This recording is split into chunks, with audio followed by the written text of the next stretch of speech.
une table ronde sur santé et biotechnologie avec Philippe Clausia. Philippe Clausia est un ingénieur diplômé de l'INSA, mais surtout docteur en biologie moléculaire. Vous avez fait de la recherche au sein de la société API System, puis responsable de développement de technologies diagnostiques médicales à Biomérieux. Vous avez contribué à créer la société API Bio. En ce moment, vous êtes responsable vous avez été aussi responsable du développement statistique Business Unit de biologie moléculaire de Biomérieux, et en ce moment, vous dirigez le groupe programme de recherche et d'innovation de Mérieux Alliance. Je ne représente pas Pierre Tambourin, et PVP Roula, professeur à l'université Joseph Fourier, directrice de l'Institut de biologie structurale et membre de l'Académie des sciences. Jacques Demongeot est dans cette génération un des rares qui était docteur en sciences en mathématiques, docteur en médecine, agrégé en médecine, professeur à l'Institut universitaire de France,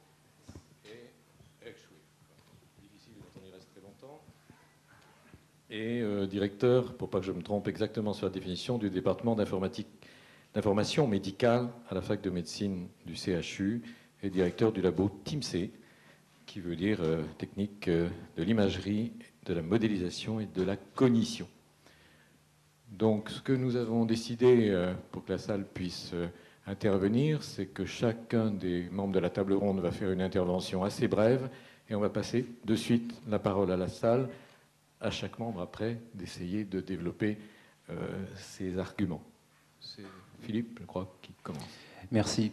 En préambule, je voudrais remercier l'AUSG de nous avoir invités en tant qu'entreprise qui sommes implantés à Grenoble depuis 2005, puisque Biomérieux a implanté son centre de recherche en biologie moléculaire, le centre Christophe Mérieux, sur le site Polytech il y a maintenant bientôt 2 ans. Alors, en préambule, j'ai voulu illustrer la réflexion par cette diapositive.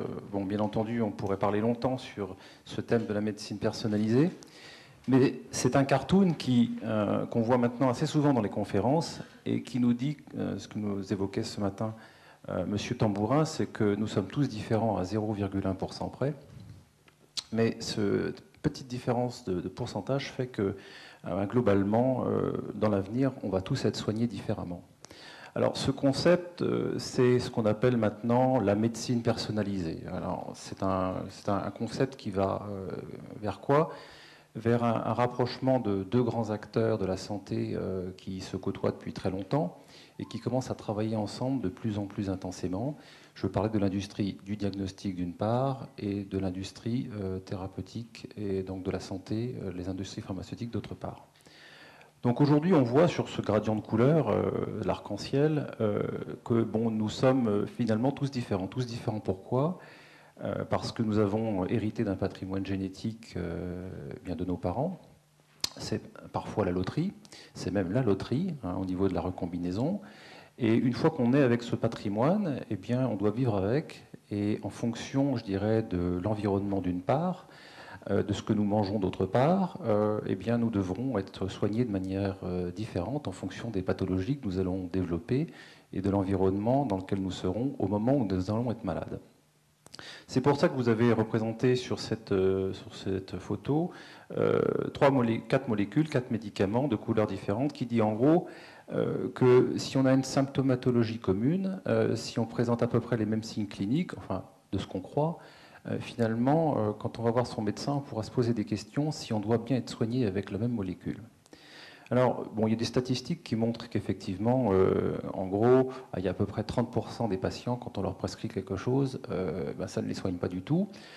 Quand ça ne les soigne pas du tout, à la limite, c'est pas trop grave encore, quoique il faut attendre, comme les essais et les erreurs, de tester le nouveau médicament ou une autre approche, ce qui peut être parfois préjudiciable.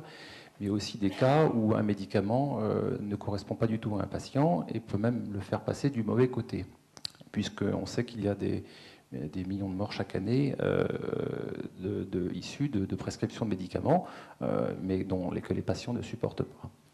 Alors, cette ère de la médecine personnalisée, je voudrais dire qu'elle a été... bon, ça fait quelques années qu'on en parle, mais on est rentré dans le vif du sujet aujourd'hui et on peut se demander jusqu'à où elle va aller. puisque aujourd'hui, grâce, et Jean Terme l'évoquait tout à l'heure, au mariage de l'informatique d'une part, des technologies de puces, de la découverte de l'ADN, etc., on a des moyens extrêmement puissants maintenant d'aller à la chasse de ce qu'on appelle des biomarqueurs. Alors les biomarqueurs, c'est quoi? Ce sont toute information qu'on peut retirer à partir de l'analyse du sang, l'analyse des fluides biologiques, etc., sur un patient. Et comme on a des outils extrêmement puissants pour les analyser, eh bien, avec des analyses combinatoires, au lieu de regarder à chaque fois une information, on en regarde des centaines, voire des milliers. Et en fonction de cette combinatoire, on a des réponses de plus en plus précises pour donner tel ou tel médicament.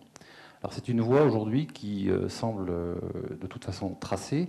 La question qu'on se pose, c'est à quelle vitesse est-ce qu'on va rentrer dans cette ère de la médecine personnalisée, sachant que de toute façon, il existe aujourd'hui des médicaments qui ne sont prescrits que si le diagnostic de la personne prédit que la personne répondra ou ne répondra pas aux médicaments. Donc cette question aujourd'hui de l'accès à l'information, il est central parce que ça pose des questions sociétales énormes. Pour donner un exemple d'évolution technologique, on a séquencé le génome humain pour à peu près, en termes de budget, 3 milliards de dollars. C'est ce que ça a coûté. Ensuite, quand on a décidé de séquencer un homme, gérer un autre individu, ça a coûté presque 3 millions. Une personne qui a contribué beaucoup au séquençage du génome humain, qui s'appelle Craig Venter aux États-Unis, s'est fait séquencer récemment.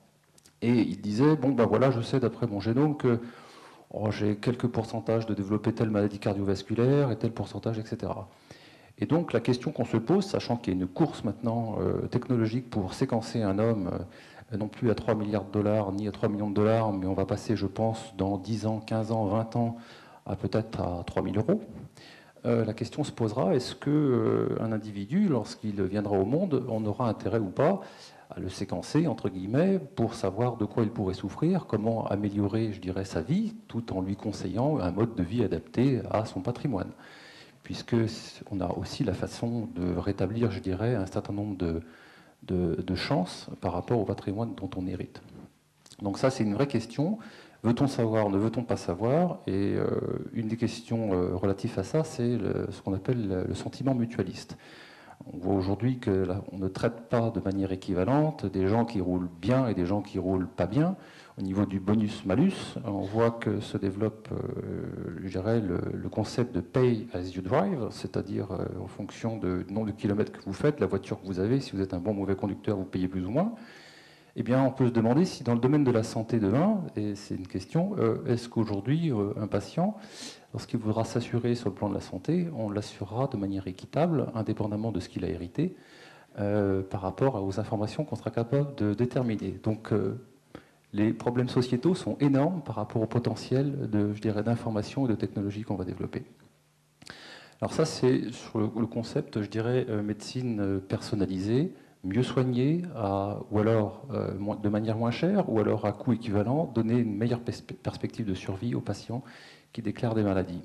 Je voudrais citer deux exemples. Alors, un dans le domaine de l'infectiologie. Aujourd'hui, lorsque vous avez contracté une infection, on vous prescrit bien souvent un antibiotique de manière statistique. Puis après, vous retournez voir votre médecin, et en fonction de la résistance, je dirais, des bactéries qui vous infectent, on ajuste le cas échéant l'antibiotique si vous ne guérissez pas.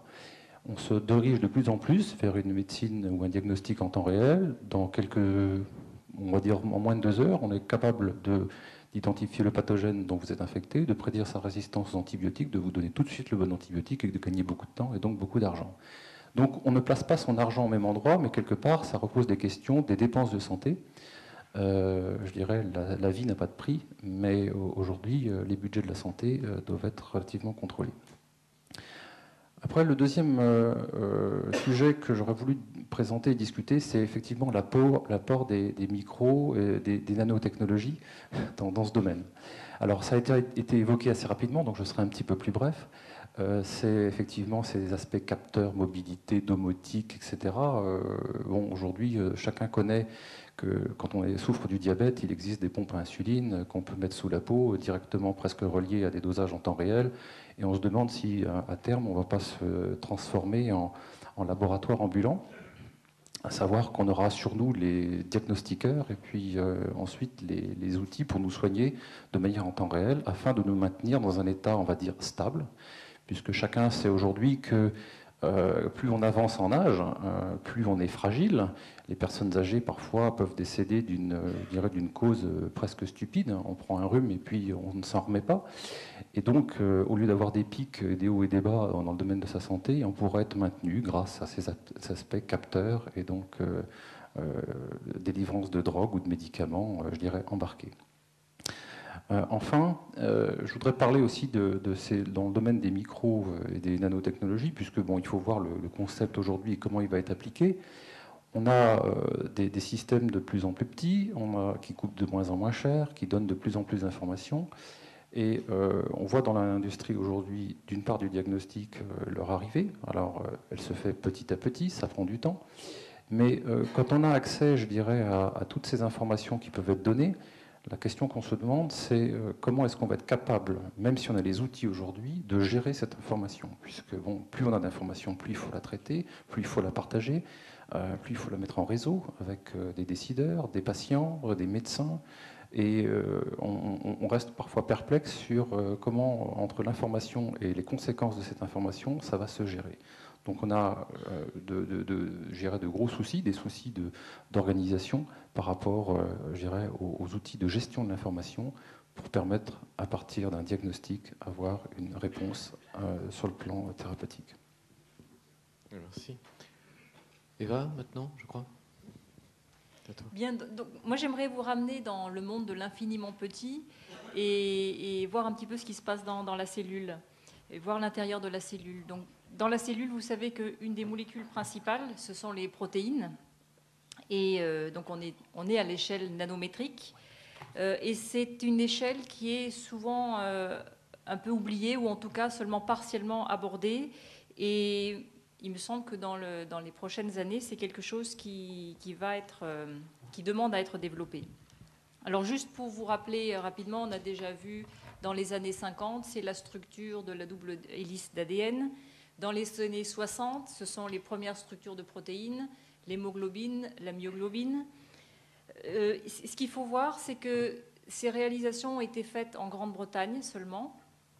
Et elles ont pu être faites parce que des biologistes se sont mis avec des chimistes, avec des physiciens et des mathématiciens. Et ça a été un mouvement absolument fantastique d'interdisciplinarité qui a permis ces réalisations. Alors c'est important de connaître la structure de ces protéines parce qu'on sait que la fonction est liée à cette structure. Donc une protéine, c'est quelques milliers, 10 milliers d'atomes qui se structurent, mais ce n'est pas une structure rigide. Il y a des mouvements autour de cette structure, il y a une certaine dynamique et tout ça contribue à la fonction. Alors ensuite, dans les années 80, il y a eu à nouveau des progrès énormes de fait. Alors il y a eu deux événements importants. Il y a eu d'une part le génie génétique qui a permis de produire les échantillons en grande quantité et donc de pouvoir mieux les étudier. Et puis il y a eu l'utilisation du rayonnement synchrotron, donc les grands instruments qui ont été mentionnés ce matin par Guy Aubert. Maintenant, on sait aussi que ces études qui sont faites sur des protéines qui sont extraites de leur environnement naturel ne sont pas forcément toujours relevantes, je ne sais pas si c'est très français, mais ne sont pas toujours suffisantes en tout cas pour bien comprendre les réactions qui se passent vraiment au niveau cellulaire.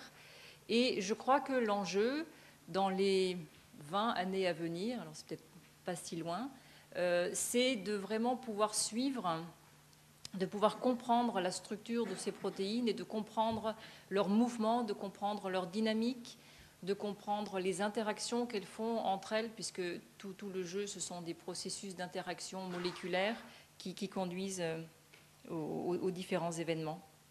Donc l'enjeu, c'est ce que j'appellerais l'imagerie moléculaire, mais c'est un terme qui existe déjà, imagerie moléculaire, mais je le vois autrement. Je le vois vraiment, une imagerie où on arrive à lier l'échelle nanométrique et subnanométrique à l'échelle micrométrique et même au-delà pour voir l'ensemble. Donc pas seulement voir des molécules comme des petits points lumineux qui se baladent. L'enjeu dans tout ça, il y a un impact dans le domaine de la santé, ça c'est évident, parce qu'en connaissant mieux ces protéines, on peut concevoir des nouveaux outils pour le diagnostic. Et puis il y a aussi tout le volet conception de médicaments. Alors jusqu'à présent, on a toujours eu une vue assez, disons, localisée de la conception de médicaments, c'est-à-dire qu'on a une protéine qui ne fonctionne pas bien et on essaye de jouer sur cette protéine-là. Maintenant, il y a quand même des nouvelles approches qui se dessinent et on ne raisonne plus en protéines, mais on raisonne en réseau. Et donc une protéine, elle est inclue dans un réseau, c'est-à-dire ce réseau va contrôler sa synthèse, mais va contrôler aussi son devenir si elle ne fonctionne pas bien. Enfin, il y a tout un ensemble d'événements qui se font. Et il semble intéressant, plutôt que d'agir sur une protéine donnée, on peut agir sur un nœud du réseau et déséquilibrer complètement le réseau.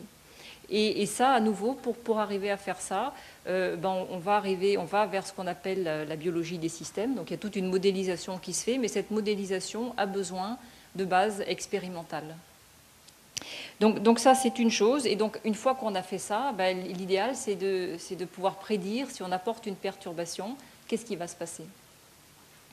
Alors, l'autre impact, c'est aussi les aspects biotechnologiques, puisqu'on l'a déjà évoqué. Dans la nature, il y a tout un ensemble de nanomachines qui existent et c'est intéressant de s'en inspirer pour des applications. Il y a des moteurs moléculaires qui travaillent à l'échelle nanométrique.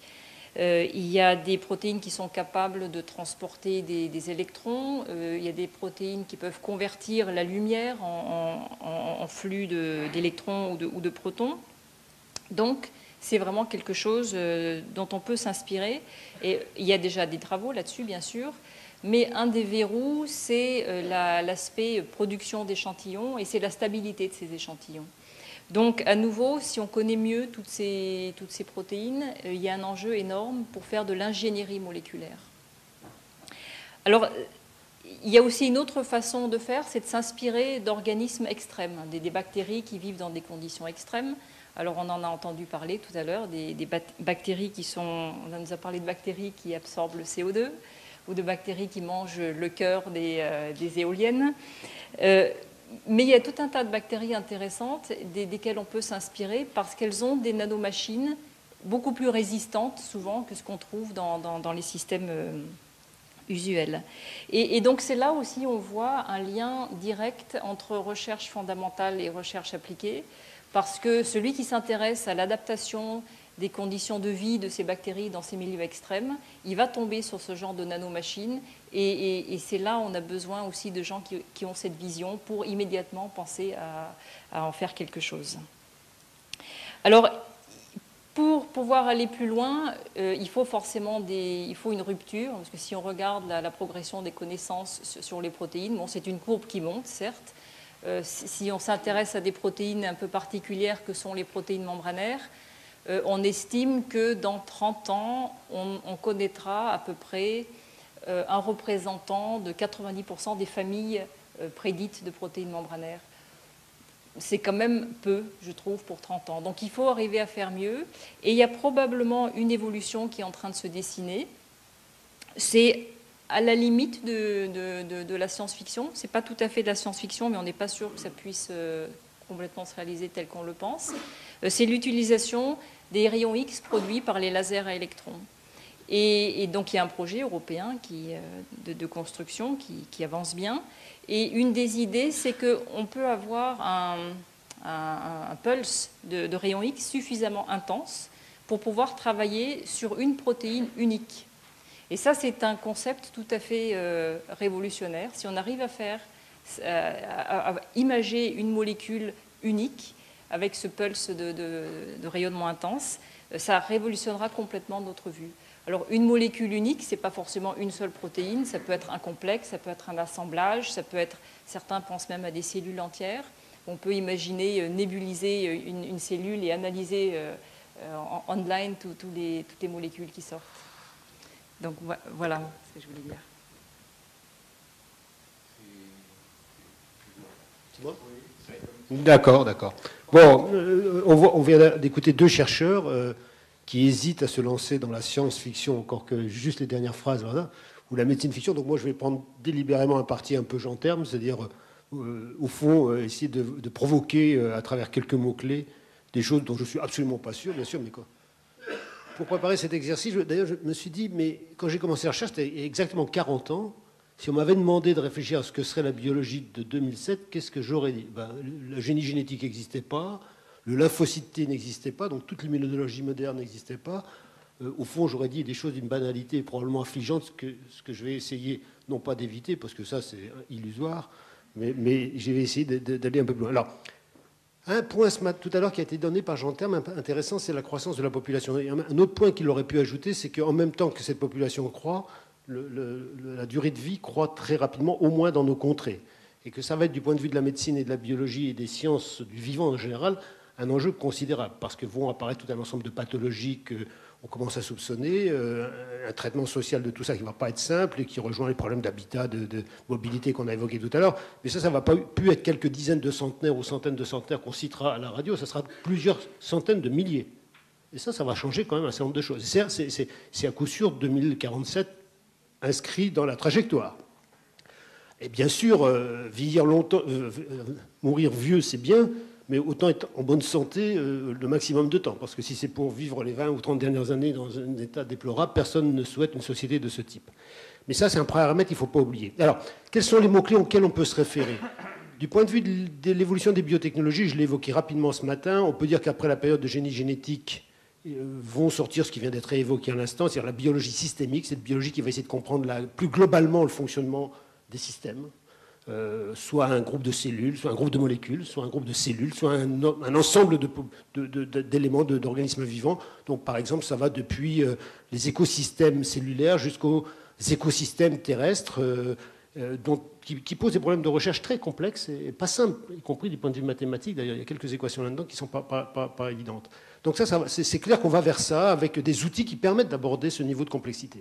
Et puis de l'autre côté, je ne sais pas si on peut appeler ça de l'autre côté, mais en parallèle va se développer cette biologie de synthèse à laquelle j'ai fait allusion, c'est-à-dire cette révolution qui va prendre probablement quelques décennies, qui va poser des problèmes de société aussi pas simples, mais dont on voit. Il suffit de lire quelques éléments dans les revues actuelles, qui ne sont pas des revues de science-fiction, on a Nature et autres, pour voir qu'il y a des choses extraordinairement puissantes derrière cette approche nouvelle. Faire fabriquer une bactérie, des choses qu'elle n'a jamais voulu fabriquer, imaginer de nouvelles molécules, imaginer de nouveaux circuits intracellulaires. Enfin, il y a tout un ensemble de choses là-dedans extraordinairement importantes du point de vue à la fois scientifique et industriel. Pour l'homme, maintenant, et la médecine, on peut dire qu'en 2047, le cancer sera guéri. Ça, je peux le prédire. J'ai trop dit dans ma vie que dans 10 ans, ce serait fini pour que je continue à me tromper autant de temps, quand même. Tout temps, je ne serai plus là pour le vérifier. Mais c'est quand même, avec ce qu'on connaît aujourd'hui, les développements rapides, toute une stratégie de recherche qui procède de la démarche de médecine personnalisée. Alors, en plein, on peut penser quand même qu'on va arriver à des résultats d'ici les 40 prochaines années. En revanche, vont se développer, je l'ai dit, de nouvelles pathologies qui vont d'ailleurs essentiellement concerner le système nerveux central, le vieillissement du système nerveux central, et donc les sciences du cerveau vont véritablement se développer d'une manière... Ça va être le cœur des activités, des recherches dans les 30-40 ans qui vont venir, à la fois parce que comprendre les fonctions supérieures du cerveau, ça a toujours fasciné l'homme, et surtout parce qu'on va disposer aujourd'hui des outils permettant de commencer à inventorier, sans alors évidemment chercher un bout de cerveau chez chacun de nous, personne ne serait d'accord pour subir ça, mais on aura, comme l'a montré ce matin Guy, des outils d'imagerie, de suivi au niveau unicellulaire qui vont permettre enfin d'aborder les fonctions supérieures du cerveau à un niveau de complexité qu'on n'imagine pas encore. La mémoire, c'est quelque chose de fabuleux, mais c'est fabuleusement compliqué à plusieurs étages de complexité. Si je résumais ça du point de vue de l'évolution de la médecine maintenant, je dirais qu'on est à l'époque de l'homme décrypté, où on essaie de connaître les gènes, on essaie de connaître les gènes responsables de pathologies graves ou impliqués dans ces pathologies comme des gènes dits de prédisposition. Donc on est en plein décryptage. Je ne sais pas si ce mot n'est pas très bon d'ailleurs, mais vous comprenez ce que je veux dire, parce que dans crypte, il y a un sous-entendu que je n'aime pas beaucoup, et qui va aboutir à cette médecine personnalisée. Puis l'ère qui va suivre, qu'on voit se poindre déjà maintenant, c'est l'homme régénéré, c'est-à-dire l'utilisation de ces fameuses cellules souches, qu'elles soient somatiques, présentes en chacun de nous, qu'on ne maîtrise pas encore très bien, qu'on utilise déjà pour les greffes de moelle depuis bien longtemps, mais qui vont se généraliser à beaucoup d'organes, ou que ce soit via les cellules souches embryonnaires et un passage par le clonage thérapeutique, c'est-à-dire la substitution dans cette cellule souche embryonnaire d'un noyau qui soit plus propre, plus sain, et surtout le vôtre. et donc qui permet de reconstituer des organes, des cellules. Et à quoi ça va s'adresser? Évidemment aux organes qui ont des difficultés à se régénérer. On ne va pas faire de médecine régénérative pour le foie, encore que dans des hépatites fulminantes, on serait heureux de trouver de temps en temps des solutions permettant de trouver un traitement pendant les 3 jours où on n'a plus de foie et on meurt. En revanche, pour le système nerveux central, on voit bien toutes les applications possibles. Alors ça, c'est vraiment de la médecine fiction qui n'a aucune base scientifique, sinon le fait qu'on se dit que ça va aller forcément vers ça, et qu'aujourd'hui, les résultats qu'on obtient en culture à partir de ces cellules souches embryonnaires sont suffisamment prometteurs pour espérer que à partir de 2015, on aura les premières applications vraiment chez l'homme dans un centre de pathologies graves. Ensuite, on aura probablement la période de l'homme que j'appelle monitoré. On y a fait allusion. Monitorer et en même temps réparer. C'est-à-dire que les nanotechnologies vont permettre de suivre avec des niveaux de finesse le taux de glucose dans le sang et avec la pompe à insuline, de micro-injecter en permanence ce qu'il faudra comme insuline. Et ça se fera pour différents types de fonctions. On voit bien qu'on n'est pas loin de l'homme bionique tel qu'il est dans les bandes dessinées actuellement, mais on y vient. Et ça ne pose pas de problème jusqu'à ce qu'on évoque d'autres aspects. Le dernier aspect que je voudrais dire, puisque je me suis promis de ne pas trop parler, j'ai beaucoup parlé ce matin, le dernier point qui, alors, lui, me soucie beaucoup, c'est l'homme transformé.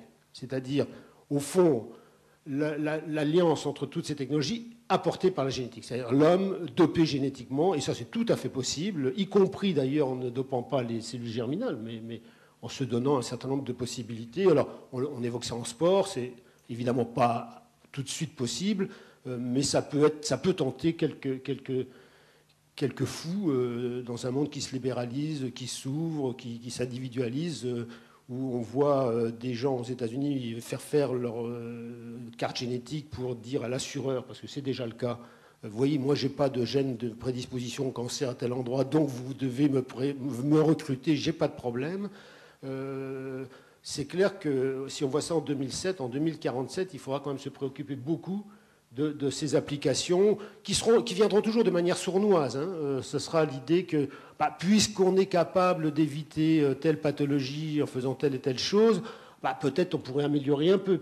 Et donc il faudra qu'on soit très vigilant, et c'est là où le débat sociétal. Ce matin, je disais que les sciences du vivant auraient de plus en plus besoin des autres secteurs de la science, et que c'était une chance pour la France. J'ai oublié un des secteurs, pourtant, que je mentionne en permanence, c'est le secteur des sciences de l'humanité, enfin des sciences humaines et sociales, car pour que tout ceci se développe, non pas dans l'harmonie, mais dans une certaine compréhension, et que ceux que cela concerne s'approprient et acceptent ces débats, il faudra peut-être pas tomber dans la caricature qu'on a vue tout à l'heure d'un gouvernement en temps réel, pièce que j'ai beaucoup appréciée, parce que là c'est vraiment la caricature, mais il faudra que la science prenne le temps, dans son développement et ses applications, de faire en sorte d'être à l'unisson avec ceux qui en bénéficient ou qui sont censés en bénéficier. Autrement, on aura des blocages, et notre pays est quand même bien placé pour illustrer ce genre de blocages bêtes et stupides, des blocages totaux qui bloqueront les systèmes.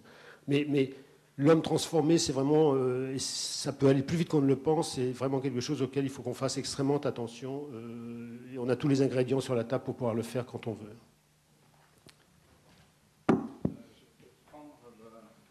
Comme tu veux. Donc, j'espère que ça va redémarrer. Voilà. Donc, moi, je vais vous parler d'une recherche qui pourrait se faire à l'intersection. Bon, on a dit tout à l'heure qu'on avait besoin de maths et qu'on avait besoin d'informatique et qu'on avait besoin de sciences du vivant. Donc, peut-être que Grenoble saura faire, dans un délai avant 2047, une université dans laquelle on pourra croiser la bio-ingénierie et les maths. J'en suis pas sûr, parce qu'on est en pleine régression. Je donne quand même cette chose-là. Juillet 07, date de la mort de l'IMAG, qui à l'époque était le 71e dans le top 1000 des centres de recherche français. On a tué l'outil qui a permis de faire ce que vous voyez là. Et à l'époque, dans l'Institut Montaigne, dont vous voyez des fois des extraits dans la presse, on disait que Grenoble était ouvert à des choses merveilleuses. Je ne suis pas sûr que la dernière phrase soit encore d'actualité. Bon, ça, c'est des petits détails. L'IMAG nous a permis sur 10 ans de faire pratiquement la moitié des innovations qui existent donc, dans le domaine de la robotique chirurgicale, donc avec la moitié de ces choses, dont les 2 premières qui sont des découvertes grenobloises. Alors j'ai rappelé le premier papier de Benhabib, il le met souvent avec Étal. Dans le Étal, il y a 5-1, la vallée, le bas de Mongeau, etc. C'est toujours bon à rappeler.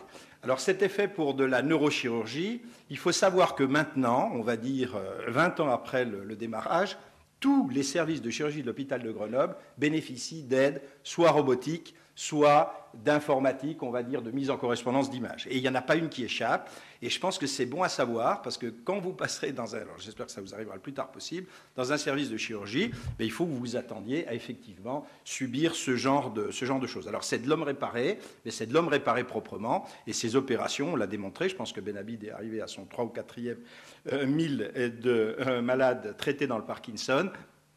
Il n'y a pas eu de problème, sinon ça se saurait. Donc je pense que là, on est en face d'un homme réparé, alors dans un endroit bien précis, l'amphithéâtre chirurgical.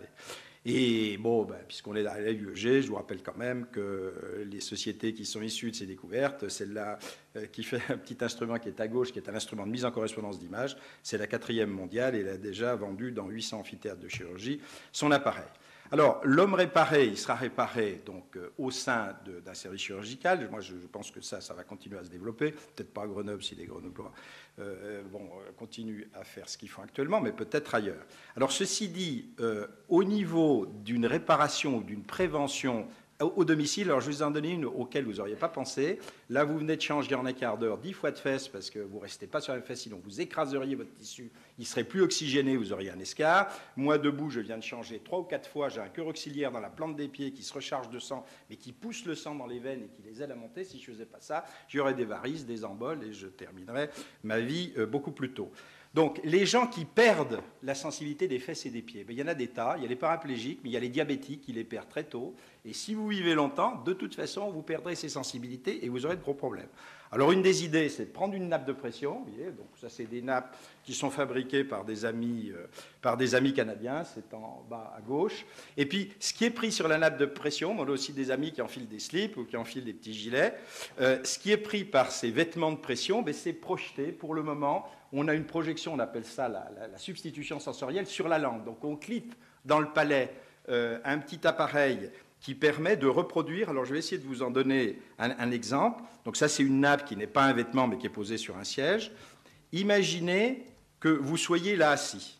Donc la nappe de pression vous prend la carte qui est à droite.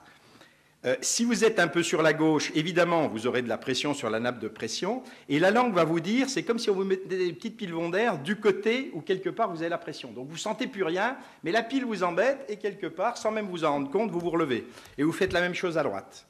Donc si vous voulez, ce sont des outils qui n'ont l'air de rien, qui seront implantés chez les gens. Alors ce sera probablement dans les dents, dans la gencive, pour ne pas embêter le palais, on est en train de les miniaturiser, mais qui vous permettront d'oublier complètement que dans votre maladie dégénérative dont parlait Pierre Tambourin, vous avez perdu les fesses et la plante des pieds. On fera pareil sur la plante des pieds, donc c'est en expérimentation chez des gens qui sont soit diabétiques, soit paraplégiques, donc c'est pareil, on va avoir une chose qui vous dira, écoute, tu changes de pied, et comme ça tu pourras écouter ton sermon sans te faire des varices. Pour ceux qui vont encore à l'église et qui écoutent les sermons debout. Évidemment, ce sera utilisé, c'est des gens qui, éventuellement, pour des histoires de pression et de posture, n'auront pas les... Alors, je crois que ça va nous mener à quelque chose d'intéressant, je vais terminer là-dessus. Je crois que cette médecine personnalisée, moi, elle m'embête beaucoup à l'hôpital parce qu'elle m'amène des tas de données, je ne sais pas comment les traiter, je suis responsable de l'information à l'hôpital. Et puis surtout, vous avez votre âge sur votre carte d'identité. Demain, vous aurez votre âge biologique. Autrefois, du temps de la période révolutionnaire, les gens n'avaient pas du tout de retraite à 65 ans, il n'y avait pas de notion d'âge chronologique. Alors, qu'est-ce que c'est que l'âge biologique ? Vous rentrerez tous consécutivement, je suis désolé, dans un âge que les révolutionnaires appelaient de décadence, dans l'âge caduc, dans l'âge de décrépitude, etc. Mais il y en a certains qui vont y rentrer à 60 ans et d'autres à 120 ans. Alors ça, c'est effectivement un sacré problème. Donc les démographes font un énorme travail à l'heure actuelle pour dissocier l'âge de la carte d'identité de l'état civil, qu'on appelle l'âge chronologique, de l'âge biologique, kéirotique, qui est l'âge du nombre de rides au coin de vos yeux, de l'épaisseur de vos artères, etc., et de votre capacité à sentir la plante de vos pieds. Alors vous voyez bien que la détermination de cet âge biologique, c'est probablement dans l'hôpital la chose dont alors on tirera ça à partir effectivement des puces à ADN, d'un certain nombre de choses qui ont été signalées, mais c'est un enjeu absolument considérable. Demain, on ne fera pas les belles pyramides des âges avec l'âge chronologique, on le fera avec l'âge biologique. Et on sera content d'avoir des gens 80 ans d'âge chronologique qui auront en fait que 50 ans et qui seront d'ailleurs peut-être tout à fait capables de garder leur métier. Alors encore pour revenir au modèle grenoblois qui m'inquiète énormément, un des problèmes à Grenoble, c'est qu'on mélange les genres et que moi je suis très embêté pour poursuivre mes recherches. Alors on me dirait que j'ai plus de 3 ans en ma retraite, c'est pas très grave, mais moi je vais souvent à Santa Fe et les gens là-bas, pardon, chronologique, je suis peut-être un peu plus jeune, bon, j'en sais rien. Donc, vous voyez, moi, quand je vais à Santa Fe, où il y a la mecque des systèmes complexes et de la systems biology, je vois une université qui a des chercheurs et des doctorants. Je vois l'analogue, donc un grand national lab, à la limite du CEA et de l'INRIA, qui a des postdoctorants avec des choses bien différentes. Je sais ce que c'est qu'un doctorant, je sais ce que c'est qu'un postdoc. Ils ne mélangent pas les choses. Il y a un tissu industriel, il y a énormément de petites spin-offs, start-up autour, et je sais ce qu'ils font et comment ils valorisent. Et puis ça se fait au Nouveau-Mexique, dans un environnement de Taos à Santa Fe et Los Alamos, qui est en plus très agréable. L'environnement ici qui me plaît, c'est le sillon alpin. Donc je finirai mes jours à côté de Genève dans un labo qu'on est en train de construire. Et c'est vrai que je plaide sur ces nouvelles technologies, instruments, dispositifs. Si on a quelque chose à faire en 40 ans, puisqu'on a réussi à tuer au bout de 60 ans mon IMAG, c'est de reconstruire dans le sillon alpin, on va dire, le lieu européen où se ferait le mariage de la biologie, de la médecine et de la technologie, depuis les nanos jusqu'à la microélectronique. Voilà, merci. Merci Jacques. Bien, donc, comme nous l'avons décidé ensemble, on passe la parole à la salle et à eux de se débrouiller à répondre en fonction de vos questions sur ce qu'ils aimeraient encore dire. Qui pose question? Sinon, j'ai des facilités, alors reposez-la. Avez-vous des questions à poser? Bon. Alors, si ce n'est pas le cas? Bon, alors voilà, on rejoue le jeu. Je ne vais pas poser une question, mais on s'est regardé avec Eva pendant votre présentation en se demandant effectivement à quel âge on pourrait partir en retraite. Si ce serait un âge, oui, le plus tard possible, mais si ce serait l'âge de nos artères, notre âge biologique, notre âge sur notre carte d'identité, etc. Donc c'est très intéressant. Moi, je voudrais faire un commentaire, parce qu'on a parlé médecine personnalisée, on a parlé de mieux comprendre donc les pathologies complexes, le cancer en particulier, qui a un nom tellement simple qu'on croit que c'est banal, alors que c'est une pathologie, je dirais, extrêmement complexe.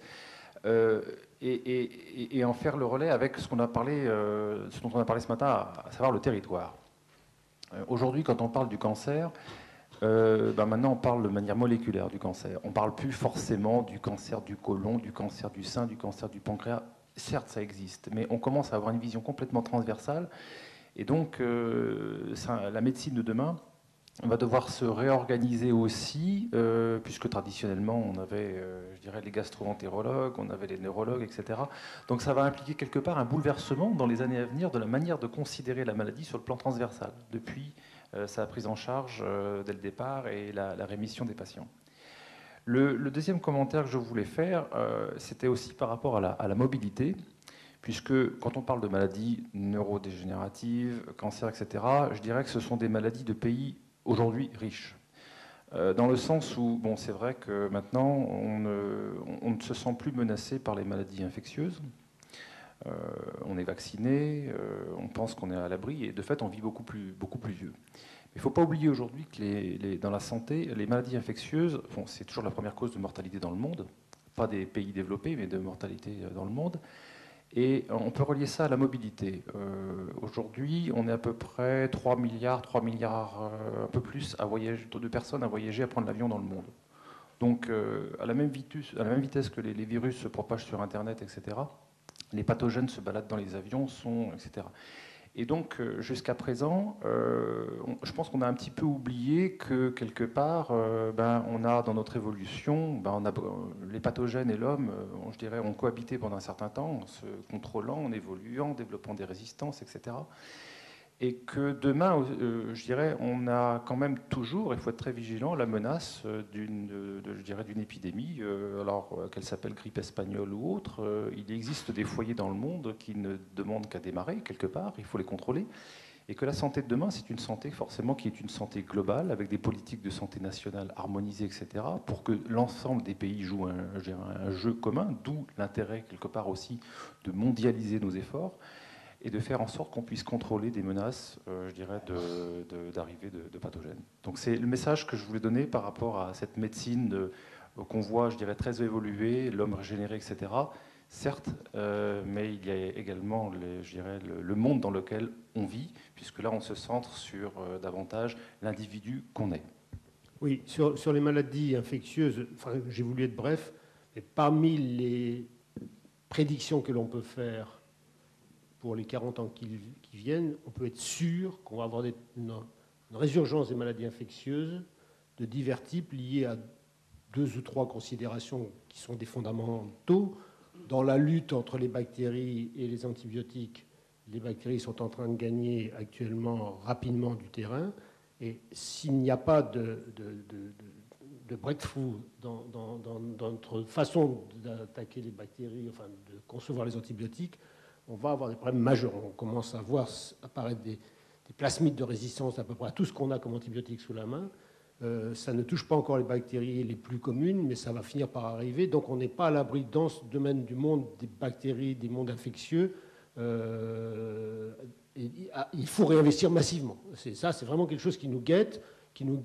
Ça peut venir des pays dits en développement, mais ça peut aussi venir des hôpitaux dans lesquels se développent des écosystèmes bactériens particulièrement propices pour arriver à ça. Bien, ça c'est la première chose. Et du côté des virus maintenant, on a cru que les méthodes de vaccination étaient capables d'éradiquer à peu près tous les virus dangereux, et c'est vrai qu'il y a eu de ce point de vue des résultats exceptionnels.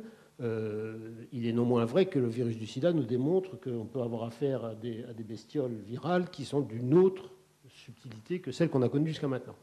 Alors, pour l'instant, il n'y a que le sida dans ce cas-là, mais il peut y avoir très bien demain d'autres virus qui apparaissent de ce type, et c'est là où les voyages, effectivement, jouent un rôle clé, puisque ce sont des virus qui étaient probablement endémiques dans certaines régions du globe et qui sont apparus rapidement.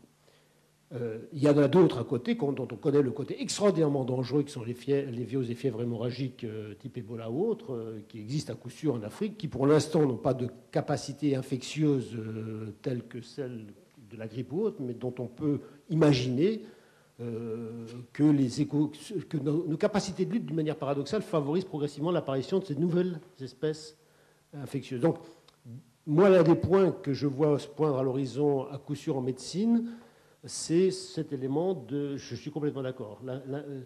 Nous avons, nous, considéré dans la région parisienne, et à Lyon aussi d'ailleurs, que cet aspect-là était l'un des aspects qu'il fallait remettre dans l'actualité de la recherche la plus fondamentale et dans la recherche industrielle. Car là, en plus, les grands industriels qui ont des chiffres d'affaires à faire chaque année, si évidemment vous avez à traiter une maladie qui dure toute la vie, comme l'hypertension, c'est tout de même du point de vue du chiffre d'affaires beaucoup plus qu'une pathologie qui se soigne en 4 jours si le traitement est efficace. Bon, alors ils ont abandonné progressivement la recherche sur les anti-infectieux et les antibiotiques, mais c'est quelque chose qu'il va falloir redonner. Moi je suis complètement d'accord, il y a un vrai problème à ce niveau-là. Et d'ailleurs la biologie structurelle de ce point de vue va nous aider considérablement. Je voudrais rebondir justement là-dessus parce qu'effectivement, dans le monde de la recherche fondamentale, on voit régulièrement apparaître des appels d'offres à des moments où brusquement il y a une nouvelle bactérie qui apparaît, un nouvel type de résistance qui apparaît ou un nouveau virus qui apparaît. Et finalement, on se rend compte qu'il y a vraiment un besoin de cette recherche fondamentale et pas seulement à des moments de pointe. Il faut vraiment qu'on ait cette connaissance. Je pense par exemple aux bactéries qui deviennent résistantes. L'enjeu, c'est effectivement de trouver des nouvelles cibles, pas seulement améliorer les médicaments qui existent maintenant, mais trouver des nouvelles cibles pour des nouveaux médicaments. Et ça passe par la compréhension de mécanismes fondamentaux comme la division de ces bactéries Et donc ça, c'est vraiment un point important. Oui, alors c'est aussi un des endroits où on a besoin d'informatique, puisque l'OMS a lancé un grand programme de prévention. Et il y a une cartographie qui commence à être disponible sur le net qui voit la montée de ces pathologies, en particulier des pathologies africaines. Alors les pathologies africaines ont 3 déterminants, un agent infectieux, un vecteur, évidemment un autre. Les vecteurs commencent à monter. Il y a un programme européen 5 delta qui montre l'arrivée de tous les moustiques dans les deltas du Pô, du Tage, etc., et malheureusement du Rhône. Et effectivement, cette cartographie donc, qui est permise, bon, on va revenir un petit peu à l'informatique et à l'IMAG, par des gens, il y a Michel Adiba qui se cache quelque part là-bas, qui a contribué au health mapping, c'est-à-dire à la représentation de données de santé avec l'aide des bases de données, qui sont encore une fois une des... Je crois que je rappelais tout à l'heure dans une discussion que Grenoble a inventé des bases de données en 62 et que 7 ans après, les Américains sont venus expérimenter sur notre million de malades de l'hôpital qu'on avait à l'époque leur économie de santé, parce qu'ils n'avaient pas de lieu aux États-Unis où ils avaient des bases de données comparables. Donc on est encore un de ces endroits privilégiés où avec l'OMS qui est à 120 km, on peut faire apparaître, je l'espère un jour, quand vous partirez en voyage, une cartographie real-time qui vous dira, bah, écoutez, méfiance, parce que quand vous descendez à Sainte-Marie-de-la-Mer, etc., bah, il commence à y avoir du palu. Alors j'espère que ma prédiction est fausse, mais avec ce qu'on a entendu en climatologie et avec ce qu'on voit sur le déplacement des vecteurs, alors effectivement, et j'espère qu'on aura sa carte personnalisée qui dira la sensibilité au palu et les incompatibilités à la chloroquine ou à la nivaquine, c'est-à-dire aux antipaludéens. Mais ça, c'est quelque chose dans lequel aussi la collaboration, à laquelle je crois beaucoup, entre notre informatique ou nos modèles mathématiques et effectivement la biologie, permettra de faire des breaks. Et en 40 ans, je crois qu'on peut effectivement faire énormément de choses si on a le bonheur de privilégier ces axes qu'à mon avis, on a un peu abandonné, ces axes horizontaux de croisement disciplinaire.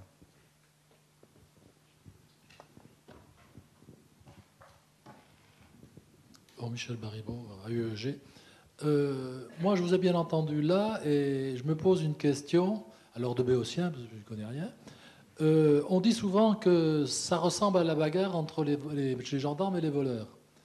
Et on a un peu l'impression que les voleurs ont un coup d'avance. Et là, dans ce cas, qui a un coup d'avance? C'est vous ou les virus? La réponse, elle est claire. Dans la lutte entre la chimie et la biologie, c'est toujours la biologie qui gagne. Toute l'histoire est là pour le dire. D'ailleurs, ceux qui critiquent les OGM en disant « Ah oui, mais si vous faites un OGM... si, il marche, je crois. Oui, si vous faites un OGM pour lutter contre telle peste... 5 ans après, ce sera plus valable, ont raison. Il faudra probablement définir toute une stratégie de renouvellement, tout comme on substitue un produit à un autre produit au bout d'un moment, etc. Donc c'est clair qu'on est dans une lutte perpétuelle d'écosystèmes où l'un essaie de prendre le pas sur l'autre. Mais ce dont on est sûr aujourd'hui, et moi la raison pour laquelle ce matin je n'ai pas voulu épiloguer, mais sur les OGM par exemple, il y a un truc très simple qu'on peut prédire, sans être Madame Soleil, c'est que quand la technologie OGM sur la vigne sera développée suffisamment actuellement en Californie et en Australie, dans ces vignobles qui auront été repeuplés de plants dont la génétique du raisin sera évidemment la même que la précédente, puisqu'il y aura simplement un gène qui sera ajouté résistant à tel ou tel truc, on emploiera moins de pesticides. C'est le but. Et par conséquent, le taux de pesticides dans le vin qui découlera de la fabrication à partir de ces raisins sera un tout petit peu inférieur à ce qu'il est actuellement. Donc il suffira d'abaisser le seuil pour respecter la santé des habitants et on ne pourra plus exporter, quoi. Enfin, voilà un enjeu, c'est bien connu, commercial, que beaucoup de pays utilisent. Vous abaissez les seuils au moment où vous avez un avantage technologique et donc on sera obligé de respecter ça. Et puis en plus, voilà un élément. Mais c'est ça simplement pour dire qu'à nouveau, l'idée de garder des vignes, par exemple, uniquement sous pesticides, ou alors certains nous disent la biologie verte uniquement, ça marche un peu, mais c'est beaucoup, beaucoup, beaucoup plus cher et ça ne répond pas forcément aux normes internationales. Donc tout ça doit être débattu. Mais la réponse est claire. Entre la biologie et la chimie, la biologie finit toujours par s'adapter, ou presque. D'ailleurs, même le sida, enfin bon, je sais pas.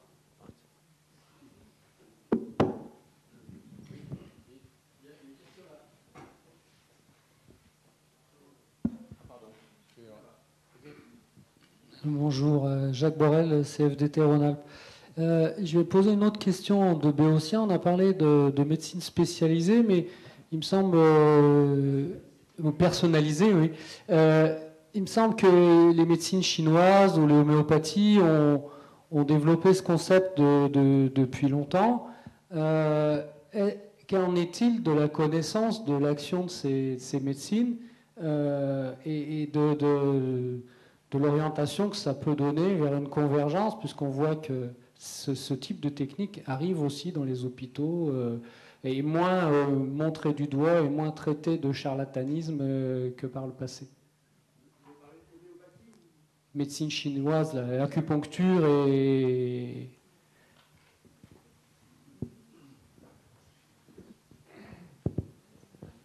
C'est une question effectivement intéressante. Alors, 2 commentaires par rapport à ça.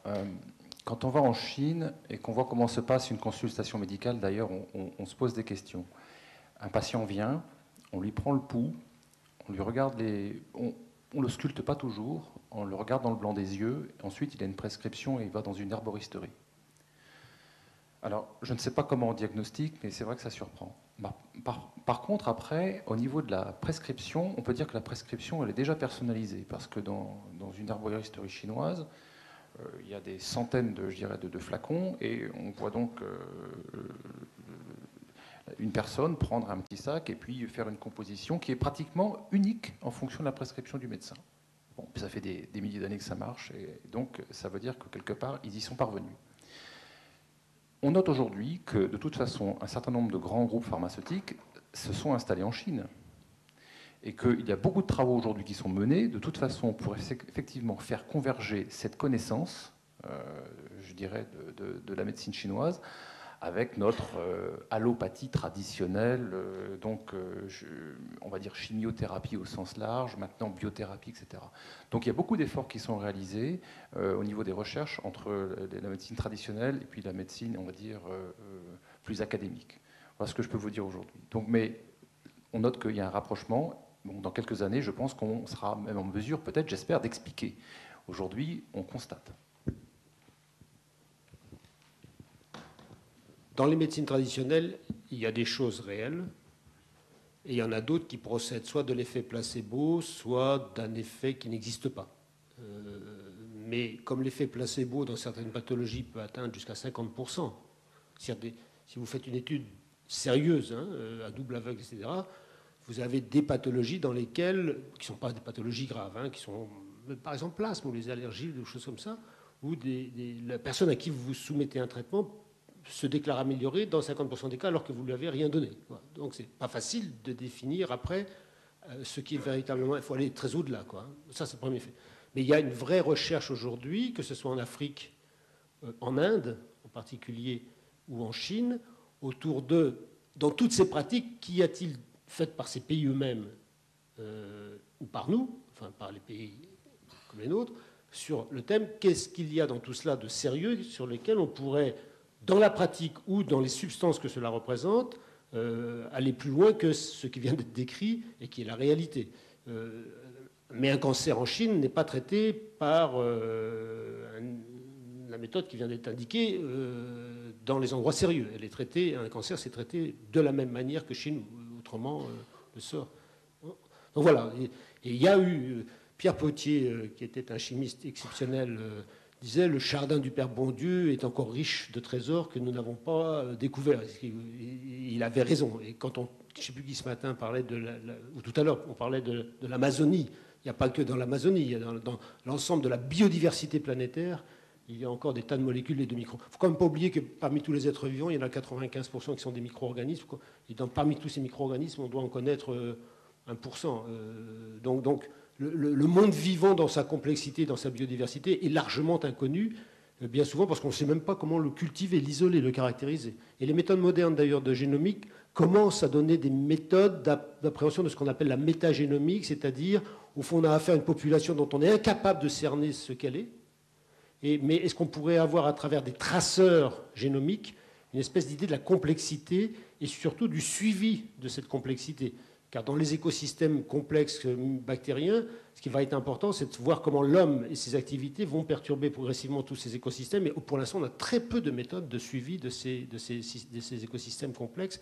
Donc, pour dire simplement que le nombre de molécules, le nombre les extrémophiles ou d'autres qui sont dans la nature et que nous ne connaissons pas, qui pourraient être utiles à l'approche de nouvelles méthodes dites de médicaments, le seul domaine pour lequel je peux dire qu'à chaque fois qu'on a fait une étude en double aveugle, elle s'est révélée négative, ce qui ne veut pas dire que dans certains cas ça ne marche pas, c'est l'homéopathie.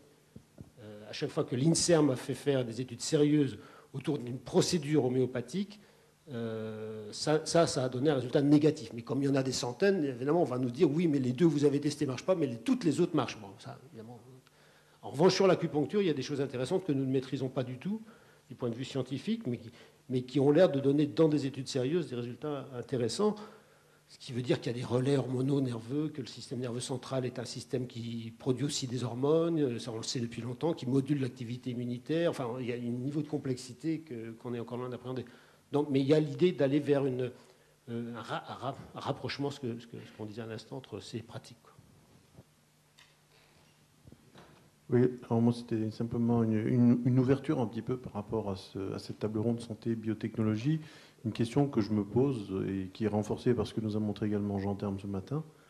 Donc effectivement, la population est vieillissante, les maladies entre guillemets chroniques qui affectent les populations vieillissantes se développent.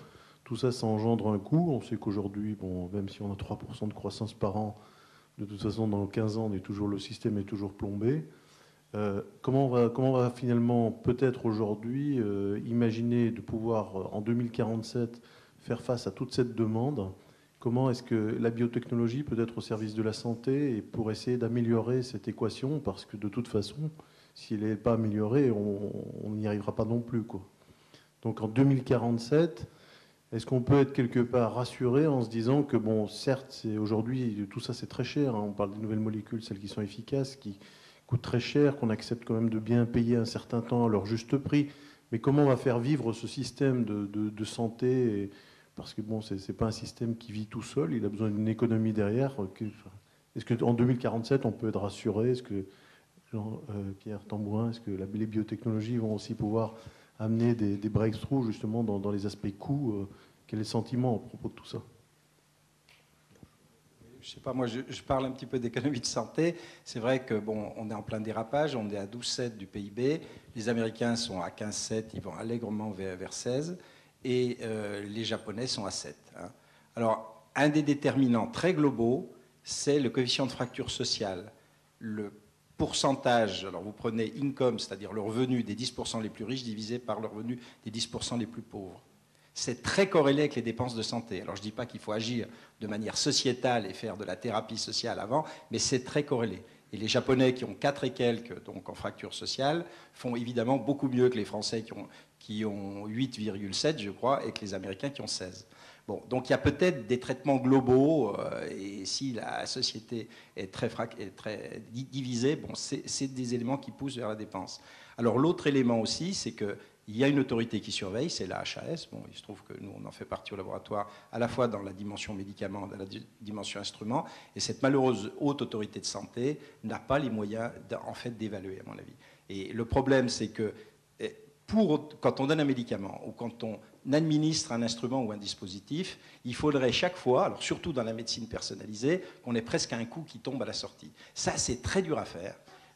On est après une évaluation. Alors heureusement, on a créé dans nos hôpitaux des centres d'investigation clinique et des centres d'innovation technologique qui permettent de faire cette évaluation. Enfin, encore qu'il n'y en ait qu'une douzaine qui existent et qui tournent vraiment en France, de coupler CIC, CIT.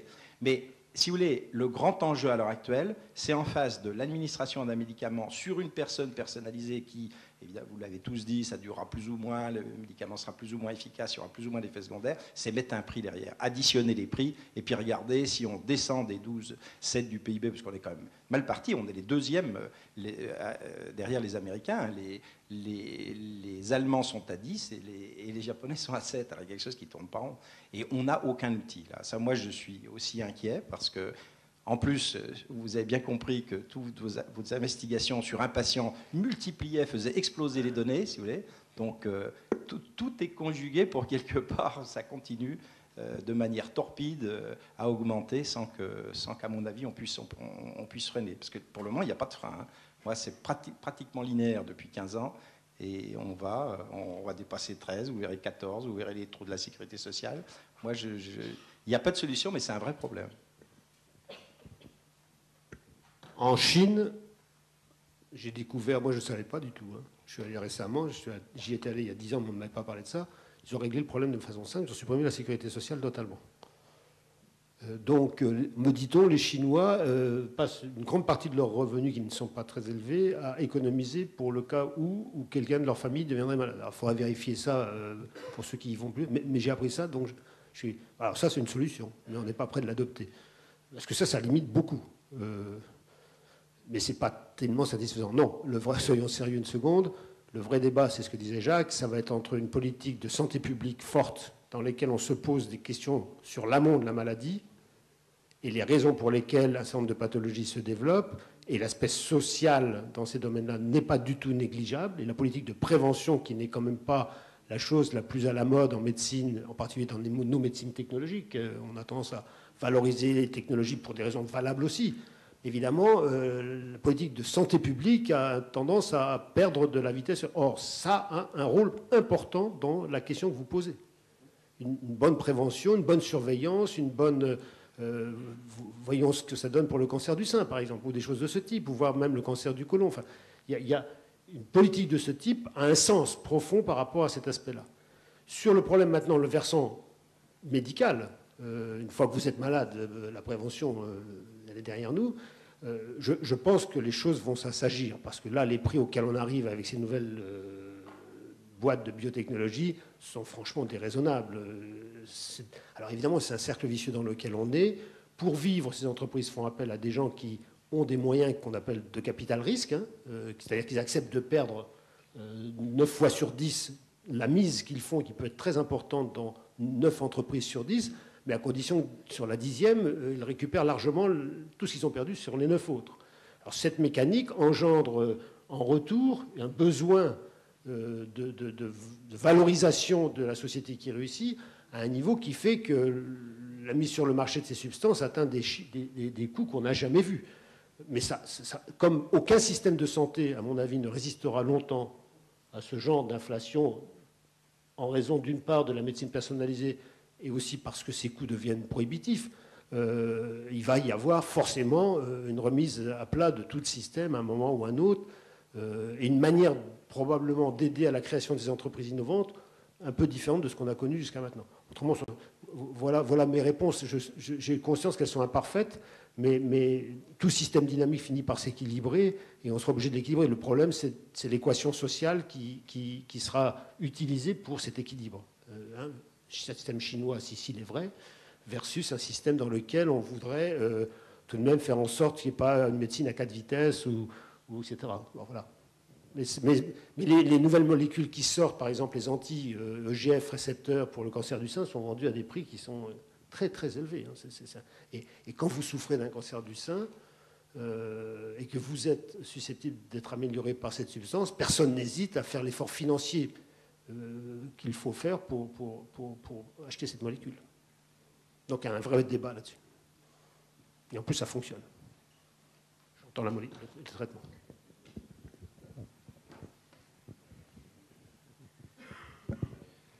Ça m'amène à un commentaire qui est, dans l'industrie pharmaceutique aujourd'hui, tout le monde a entendu parler des blockbusters. Donc un blockbuster, c'est quoi? C'est une molécule qui fait $1 milliard de chiffre d'affaires par an. Bon, si effectivement, avec ce blockbuster, on ne soigne pas plus de 70% des gens auxquels on prescrit la molécule, ça pose des questions de health economics, à savoir fallait-il la prescrire au départ. Et c'est vrai qu'on est en train d'évoluer aujourd'hui vers l'autre concept, qui est le concept de niche buster, que vous venez d'évoquer, à savoir une population ciblée pour une biothérapie ciblée, très chère, qui va marcher. Mais moi, je ne sais pas aujourd'hui, il faudra peut-être une dizaine d'années avant qu'on ait, comme vous le disiez, la capacité à rétrospectivement analyser quel a été le coût investi, le retour sur investissement en termes de bénéfices pour la population, etc., pour avoir un certain nombre de données fiables qui permettent de mesurer et de prouver. Alors quand on a dit ça, c'est un petit peu la tarte à la crème parce qu'on se regarde tous en disant mais oui, mais on va attendre, donc ne pas bouger, qui va payer les études cliniques, on n'a pas d'argent, donc on reste comme on est. Ça, c'est un vrai problème. Donc il y a quelque part, sur le plan politique, une prise de risque à prendre en disant bon, je fais, aujourd'hui le système a peut-être atteint un certain limite, on a besoin de passer une rupture. Et pour passer à cette rupture, il faut prendre des risques et se dire, bon ben voilà, je vais de toute façon changer un peu le modèle. Et en changeant ce modèle, je ferai le bilan dans quelques années de ce qu'il a apporté ou pas. Mais il y a une prise de risque à faire et il y a un coût pour la société au départ, un investissement à réaliser sans avoir la garantie, je parle bien sur le plan financier, que quelque part, un dollar ou un euro investi aura permis d'économiser au bout de la chaîne. Mais l'idée aujourd'hui, quand même, qui se dégage, c'est qu'il vaut mieux dépenser à prévenir de manière, donc identifier les maladies de manière très précoce pour les soigner très rapidement, etc. Ça, tout le monde est d'accord là-dessus. Je vous propose de prendre une question et, s'il vous plaît, répondez vite, comme ça, on pourra ne pas trop décaler pour l'homme. Pierre Monceau du CNRS. J'aimerais revenir sur la recherche. Et quelles seraient les évolutions souhaitables dans les années qui viennent sur les différents secteurs des sciences de la vie, du CNRS, de l'IRSERN et du CEA? Et aussi, comment vous verriez, disons, les relations entre les milieux industriels et la recherche fondamentale, et puis aussi le financement privé dont vous avez parlé ce matin, en particulier du Téléthon? Oui, alors je vais peut-être prendre dans l'ordre inverse. Je vais essayer d'aller vite, mais il y a beaucoup de questions. Sur le Téléthon, remarquons simplement, c'est un fait, que des moyens caritatifs ont permis des avancées décisives et un positionnement de la France à un moment, mais il y a aussi beaucoup d'argent caritatif qui n'a pas eu cet effet. Ça fait des années que la Ligue nationale française contre le cancer reçoit de l'argent, l'ARC, même l'ARC nouveau. Et on ne peut pas dire qu'il y a eu derrière ça des avancées décisives, mais ça aide beaucoup les laboratoires, et donc l'argent caritatif existe dans le monde entier. Et la bonne chose dans cet argent caritatif, c'est que les gens qui le gèrent ont la bonne intelligence d'aider aussi bien les laboratoires de recherche très fondamentaux, de recherche fondamentale, que les laboratoires qui travaillent directement là-dessus. Et ça, je l'ai toujours vu, donc ça c'est une bonne chose. Maintenant, sur les relations avec le monde industriel, moi, ma vision, mais depuis très longtemps, quand j'étais déjà à la direction des sciences du vivant du CNRS, et Dieu sait si j'étais un défenseur, et j'en suis toujours un, de la recherche la plus fondamentale, mais même les industriels disent qu'il faut vraiment la défendre, parce que c'est elle qui va... Enfin, tout ce que j'ai évoqué des outils du génie génétique sont venus de recherches très fondamentales, dont on n'a jamais su qu'elles auraient, ces recherches, une conséquence. Les enzymes de restriction ont été découverts par des gens qui s'amusaient vraiment à regarder pourquoi des bactéries étaient devenues résistantes à des phages, les virus qui tuent des bactéries. Bon, il n'y avait derrière ça aucune espèce de connotation industrielle. Enfin, les gens leur auraient dit leur truc, ça va servir un jour. Ils ne savaient pas du tout. Donc on voit bien que de la recherche fondamentale, même si elle est un peu organisée, etc., naissent les biotechnologies de demain. C'est la formule et j'y crois beaucoup. En revanche, c'est un devoir civique pour les chercheurs du public qu'on a eu un mal de chien à comprendre. Je dis bien devoir civique, de faire en sorte que notre recherche, même la plus fondamentale, si elle peut servir l'édifice qui est autour de nous, social, qui permettre l'emploi, le développement de l'emploi, le développement de la compétitivité de nos entreprises, etc., il ne faut pas hésiter. Alors maintenant, il ne faut pas que ça se fasse n'importe comment, puisque c'est de l'argent public qui va être utilisé par le secteur. Mais on sait faire ça. C'est l'idée de l'égalité de droits et de devoirs, de veiller à ce que ceci se fasse avec une certaine vision éthique, quoi. Et on sait faire.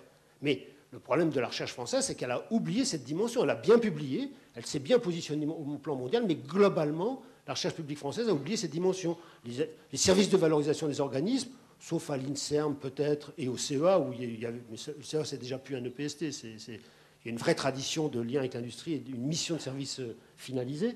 En dehors de ces grands organismes-là, même l'INRA, le CNRS, enfin, franchement, on a oublié complètement cette dimension. Alors sur les grands secteurs de la recherche, je me garderai bien de dire s'il faut. Je vous ai dit simplement tout à l'heure qu'à mon avis, le gros secteur pour les années qui allaient venir serait le système nerveux central, parce qu'il devient accessible par toutes les technologies qu'on a à notre disposition, dans sa complexité, et aussi par les pathologies qu'il concerne, qu'elles soient graves ou pas graves. N'oublions pas toutes les pathologies type dépression ou autres. Ça va être, à mon avis, l'un des éléments importants de la recherche publique fondamentale. Mais je peux me tromper, comme souvent quand on fait des prédictions de ce type. Bon, merci à tous. Et on va passer à la table ronde suivante.